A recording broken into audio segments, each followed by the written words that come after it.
मक्खन जिठानी। कलकत्ता के एक प्रतिष्ठित इलाके में रीना और प्रदीप जी अपने भरे पूरे परिवार के साथ रहते थे। 2 बेटे और बड़ी बहू के साथ उनका परिवार भरा पूरा था। पर क्या होगा जब जिठानी एक जिद पर अड़ जाती है? चलिए पता करते हैं आप और हम। एक सुबह ड्राइंग रूम में, त्रिशा, अरे त्रिशा बेटा। हाँ माँ जी, की होलो? मेरी बहू कितनी जल्दी बंगाली बोलना सीख गई, बड़ी ही प्यारी लगती है बोलते हुए। प्रदीप जी याद है जब हम इसे देखने गए थे, पूरी पंजाबन थी ये लड़की, पर देखिए कुछ सालों में ही हमारा रहन सहन, हमारा खाना, यहाँ तक कि हमारी भाषा हमारे ही रंग में रंग गई है। हाँ रीना जी, बात तो सही है। ये बच्ची जितनी आपको खटकती थी, आज आपको उतनी ही प्यारी है। और देखिए हम सबको कैसे बांध कर रखती है, ऐसा लगता है मानो ये हमारी बेटी है और आरका हमारा दामाद। खूब भालो। तभी त्रिशा ट्रे में चाय और नाश्ता लेकर आती है। ये लीजिए माँ बाबा, आप लोगों की चाय, नाश्ता, और बाबा ये आपकी दवाइयाँ, आप लोग लीजिए। मैं तब तक दूसरे काम करके आती हूँ, और कुछ भी चाहिए होगा तो मुझे आवाज़ देना, ठीक है? हाँ बहू। इतना कहकर वो जैसे ही जाने लगती है, प्रदीप जी उसे आवाज़ देते हैं। त्रिशा बेटे, एक सेकंड, अपनी चाय भी लेकर आओ या, और बैठो, हमारे साथ कुछ बातें करनी है। जी अभी लेकर आई। हाँ जी कहिए, क्या बात हो गई है पापा? कोई गलती हो गई क्या मुझसे? अरे नहीं नहीं नहीं बेटा, बिल्कुल नहीं। तुम तो हमारी परफेक्ट बहू हो, पर हम चाहते हैं कि अब शोम की भी शादी लायक उम्र हो गई है, तो उसके लिए भी हम लड़की देखें। हाँ, शोम के लिए? मतलब मेरा प्रमोशन? मैं बहू से जिठानी बन जाऊंगी। वाह बाबा वाह। कोई लड़की देखी है क्या? क्या करती है वो? कैसे करेंगे? पंडित जी से मुहूर्त निकलवाना है या फिर घर में? अरे रुक जा बेटा, रुक जा थोड़ा। सांस तो ले, पहले सुन तो सही पूरी बात। हाँ जी माँ, सॉरी सॉरी, मैं ना इतनी एक्साइटेड हो गई कि रेल की तरह बस बोलती चली गई। एक मिनट रुकिए, मेरे तो हाथ भी ना कांप रहे हैं। हाँ माँ बाबा, अब बताइए, कोई है आपके माइंड में, या फिर पंडित जी रिश्तेदारों को पूछे? कुछ रिश्ते तो हैं बेटा हाथ में, उनमें से देख लेते हैं पहले। हाँ जी, जैसा आप कहें। तब तक अगर आप कहो तो मैं अपनी फ्रेंड्स को भी पूछ लेती हूँ। हाँ बेटा, जहाँ कोई जान पहचान वाली हो तो अच्छा रहेगा। आफ्टर ऑल तुम्हें भी उसके साथ मिलकर घर चलाना है। जी बाबा, मैं भी ना पूछ कर रखती हूँ। और कुछ ही दिनों में त्रिशा लाती है महुआ का रिश्ता। महुआ बड़ी ही प्यारी सी लड़की थी, लंबे बाल, बड़ी बड़ी आंखें, और चेहरे पर हमेशा एक मासूम सी मुस्कान। दोनों परिवार मिलते हैं और रिश्ता पक्का हो जाता है। तो लो जी, हो जाती है महुआ और शोम की शादी। शादी वाले दिन बड़ी बहू त्रिशा आगे होकर हर काम करती, और डांस, आहा, डांस तो उसने इतना किया कि लोग बातें ही करने लग गए। ये क्या हो गया है त्रिशा को? इतना तो वो अपनी खुद की शादी में नहीं नाची होगी जितना वो इधर नाच रही है। हाँ देखो तो, जिठानी बनने की भला इतनी क्या खुशी होगी इसको। और उधर त्रिशा मन में सोचती है, सबको यही लग रहा है कि मैं बहुत खुश हूँ अपने देवर के लिए। अच्छा है, ऐसा ही सोचने दो उनको। देवरानी जी को तो मेरा कहा मानना ही पड़ेगा। अब मैं बनूंगी इस घर की बड़ी बहू। और ये सोचते सोचते त्रिशा और झूम झूम कर देवर की बारात में नाचती है। और फाइनली बारात पहुंच जाती है महुआ के दरवाजे, और रीति रिवाजों के साथ शोम और महुआ की शादी हो जाती है। शादी के बाद महुआ के गृह प्रवेश के पहले, आए महुआ, सुनो। माँ, मुझे समझाने दीजिए, आखिर में बड़ी बहू मैं हूं ना। हाँ तो महुआ, ये कलश है, ओके? इसको अपने राइट पैर से हल्का मार के गिराना है, समझ में आए ना तुम्हें? जी दीदी। और महुआ पैर मारकर कलश गिराती है, आलता में पैर डालकर घर में अपने शुभ कदम रखती है। वहीं रीना जैसे ही शंख उठाने लगती है तो त्रिशा आ जाती है। माँ, बड़ी बहू। अच्छा बाबा, अच्छा, तुम निकाल लो फिर। और त्रिशा जोर से शंख बजाकर नए जोड़े का स्वागत करती है। अगली सुबह पहली रसोई के समय, महुआ, आए महुआ, इधर आओ। जी भाभी। क्या बना रही हो खाने में? दीदी, बैंगू भजा, दाल भात, रोगन जोश और रोटी। ओहो, रोटी? ध्यान रखना तुम। अच्छा भाभी, पर किससे? माँ को ना एकदम गोल गोल रोटी पसंद है, रसगुल्ला जैसा। थोड़ी भी इधर उधर होती है तो वो उसे नहीं खाती, इसलिए एकदम गोल रोटी, ठीक है? जी भाभी, भालो। ये कहकर त्रिशा किचन से निकल तो जाती है, पर सोचती है ये यहाँ मेरे सामने तो बड़ी अच्छी बन रही है, अब देखते हैं क्या करती है ये। मगर ये क्या, महुआ ने जब खाना लगाया तो साथ में गोल गोल और फूली हुई रोटियां थी। महुआ बेटे, वैसे तो पहली रसोई में हम सब कुछ ही देखते हैं, पर तुमने तो गजब की रोटियां बनाई है। मैं तेरी माँ और भाभी से हमेशा शिकायत करता था कि उनकी रोटियां कुछ खास नहीं बनती, पर बेटा ये गोल फूली हुई रोटियां देखकर तो मेरा दिल ही खुश हो गया। शाबाश बेटा, बस ऐसे ही करते रहना। ऐसा कहकर ससुर जी एक सोने का सेट निकालते हैं और महुआ को देते हैं। महुआ भी उसे लेते हुए सास ससुर के पैर छूती है और उधर जेठानी ऐसा क्या हो गया कि उसे सोने का सेट दे दिया सीधा? और रोटी तो बनाई थी, पापा जी के लिए कुछ नया नहीं किया है, पर सेट मिला जिसने सिर्फ रोटियां बनाई। ये तो चला नहीं, अब देवरानी जी का कुछ तो करना पड़ेगा, वरना मैं किटी में क्या कहूंगी। और अगले दिन त्रिशा की कुछ सहेलियां किटी से पहले उसके घर आती हैं। अरे पता है, मेरी देवरानी तो इतनी स्टूपिड है। उस दिन उसने वॉशिंग मशीन चलाने के लिए पूछा सास को और उन्होंने उसको हाँ बोल दिया। मेरा जो खून खौल उठा। मैंने देखा कि वो वाइट कपड़े डाल रही थी तो मैंने चुपके से उसमें अपनी बेटी के लाल सॉक्स डाल दिए। फिर क्या, सबके कपड़े पिंक निकल आए। मेरा देवर तो अगले दिन प्रेजेंटेशन के लिए पिंक शर्ट पहन के गया। और सब ठहाके मार के हंसने लगे। अरे यार, ये तो सही था सच में। मैंने तो अपनी देवरानी को इतना सताया पिछले हफ्ते। वो पोछा मार रही थी और मैं कीचड़ वाले जूते लेकर घर आ गई। पहली बार तो गलती से हुआ था, पर फिर मैंने देखा वो कैसे रगड़ रगड़ कर पोछा मार रही थी, तो मैंने 2-3 बार और ऐसा किया। उसका आधा दिन ना पोछा मारने में निकल गया। फिर दोनों त्रिशा की तरफ घूमते हैं। ओए बंगालन, अपना भी पता कुछ, क्या किया देवरानी के साथ? मैंने ऐसा कुछ भी नहीं। क्या? क्यों क्यों? अरे यार, ये देवरानी को ज़्यादा बहन बहन मानने की गलती ना करियो। मैंने ये शुरू में किया था और फिर मेरी देवरानी तो सर पे ही चढ़ के बैठ गई। उसे लगा कि जिठानी तो गाई है, उसे तो साइड में कर सकते हैं। और फिर मेरे ना सिंग निकल आए। एक दुलाटी झाड़ दी उसको। बस ऐसे ही मेरे मज़े भी होते हैं और मैं उसे कंट्रोल में भी रखती हूँ। हाँ नहीं तो क्या, ज़्यादा देवरानी की चापलूसी करेगी ना तो वो सर पे बैठेगी। वैसे भी ना ये सास तो हमारे टाइम पर अपने मज़े ले लेती है और छोटी के आते ही ये तो मेरी बेटी है कहकर उसका पक्ष लेने लगती है। मान मेरी बात, और तू भी ना अपनी बड़ी होने का फ़ायदा उठा। हाँ, और नहीं तो क्या, और एंटरटेन भी तो होते रहता है। और कुछ गपशप के बाद वो सभी घर चली जाती हैं, पर उनकी कही बात त्रिशा के मन में घूमती रहती है। वैसे इनकी बात तो गलत नहीं है। अब मैं दिखाऊंगी अपना रंग, पर खुलेआम नहीं, मक्खन लगा लगा के। और अगले दिन से ही त्रिशा अपने प्लान को एक्शन में लाती है। सुबह में, अरे महुआ, क्या किया तुमने?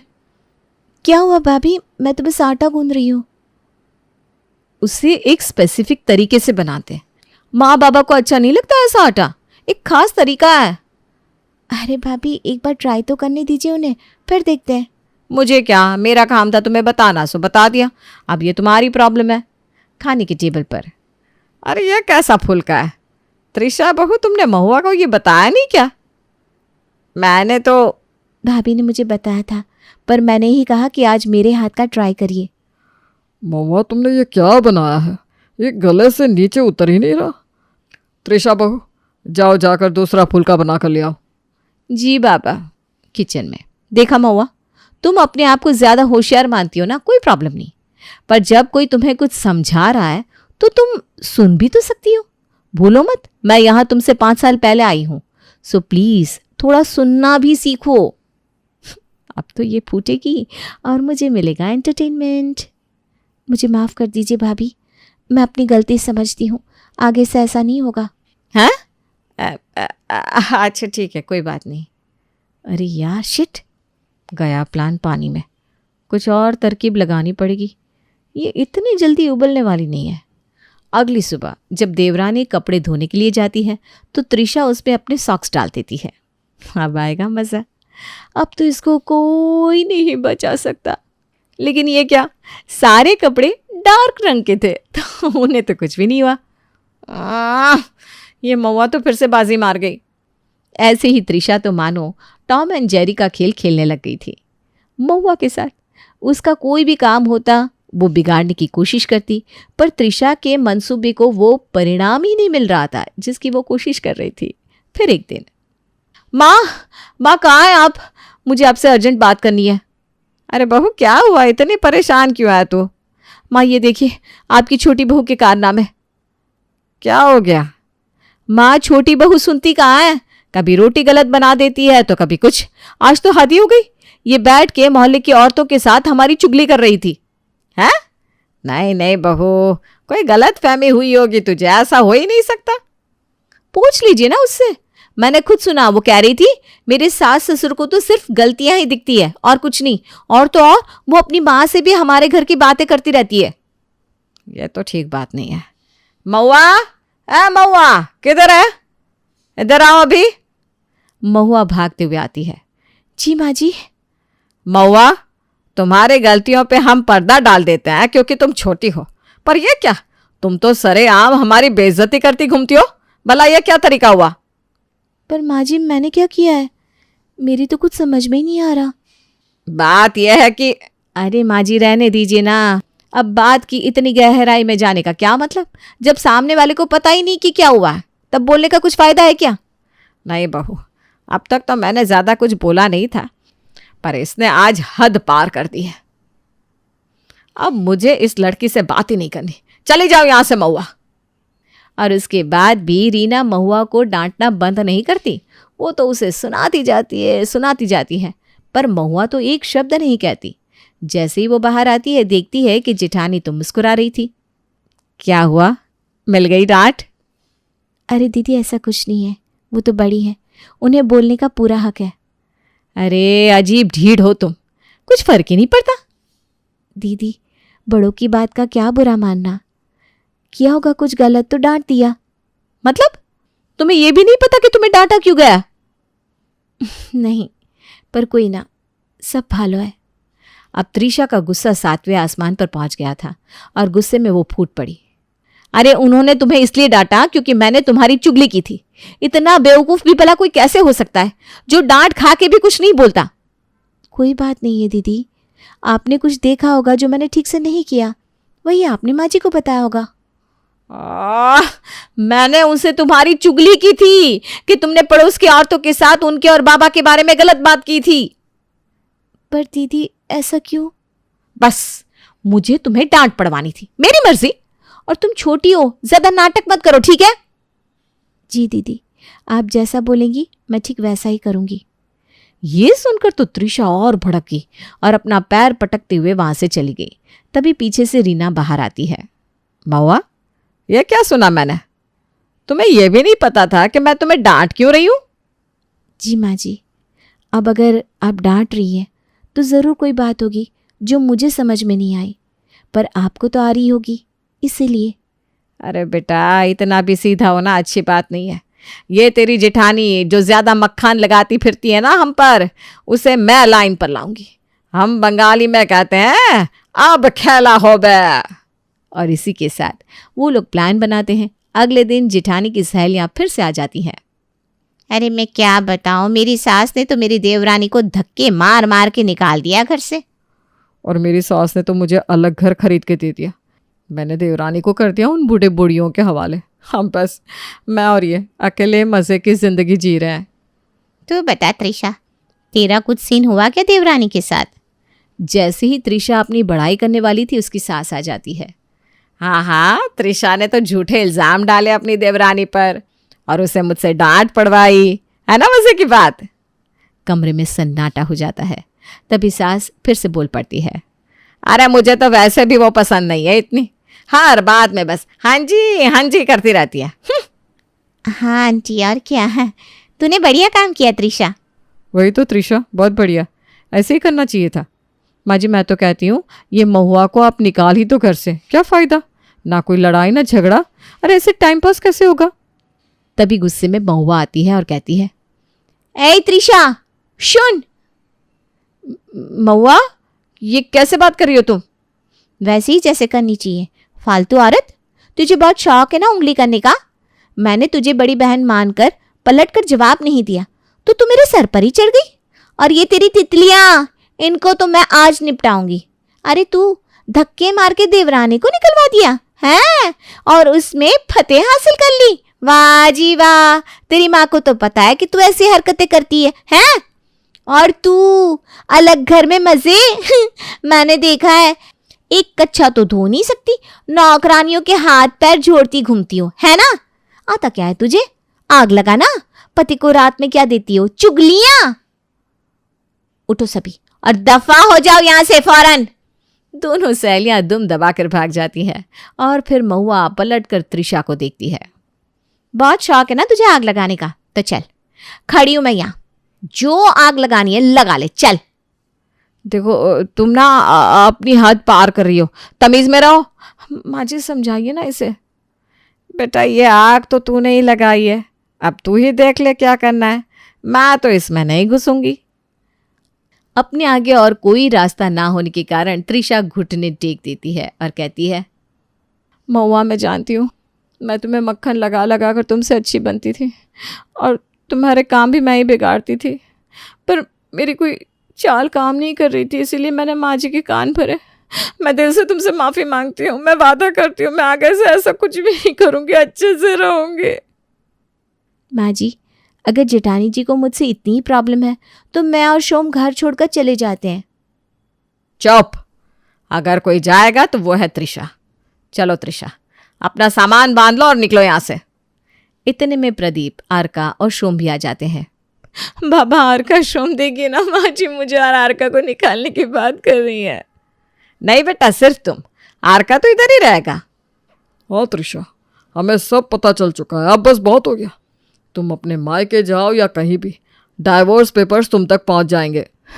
नहीं नहीं ऐसा मत करिए, मैं कुछ भी करने को तैयार हूँ, मैं अपनी गलती स्वीकार करती हूँ, प्लीज़ मुझसे ये परिवार मत छीनिए, आप लोगों के अलावा और है ही कौन मेरा।